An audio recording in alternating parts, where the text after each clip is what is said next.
Hamas के साथ युद्ध शुरू होने के बाद से इजराइल लगातार ईरान के बुने प्रॉक्सी जाल में फंसता जा रहा है।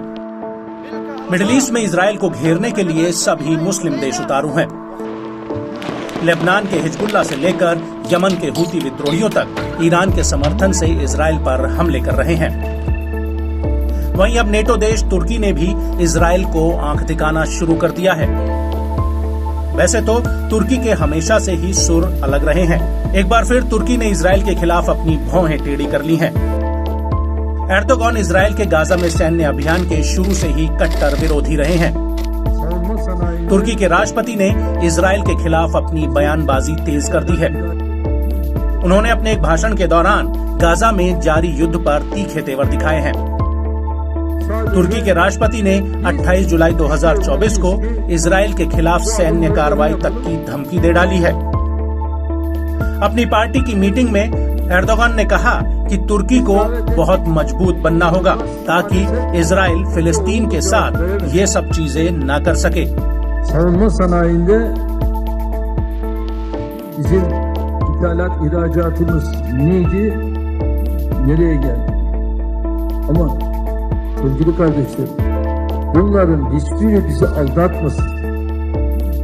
Biz çok güçlü olmalıyız ki bu İsrail Filistin'e bu akara makarayı yapamasın.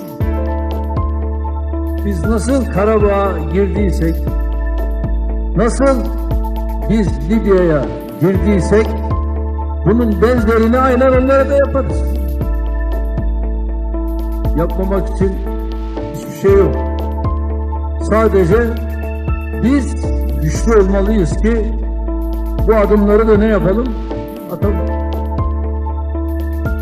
Daha iyi olacak. Biz davet ettik. Mahmut Abbas maalesef bize olumlu cevap veremedi. Ve biz de tabii bundan sonraki süreci ona göre işleteceğiz.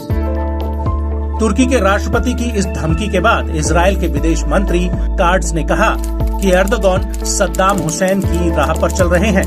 उन्हें बस उसका अंजाम याद रखना चाहिए कि Iraq में क्या हुआ था और उसका अंत कैसे हुआ था। अपने ट्वीट में उन्होंने सद्दाम हुसैन और एर्दोगान की फोटो भी शेयर की है। कार्ड्स का बयान तब आया जब एर्दोगान ने कहा था कि तुर्की इजराइल में घुस सकता है, जैसे वो अतीत में लीबिया और नागोर्नो काराबाख में घुसा था। हालांकि इसके बारे में उन्होंने कोई ज्यादा जानकारी नहीं दी। तुर्की के राष्ट्रपति के इजराइल पर दिए भड़काऊ बयान पर इजराइल के विपक्षी नेता याइर लैपिड ने भी पलटवार किया है। उन्होंने सोशल मीडिया पर पोस्ट कर कहा कि एक तानाशाह बनने की हसरत रखने वाले एर्दोगान फिर से अनाप शनाप बोल रहे हैं।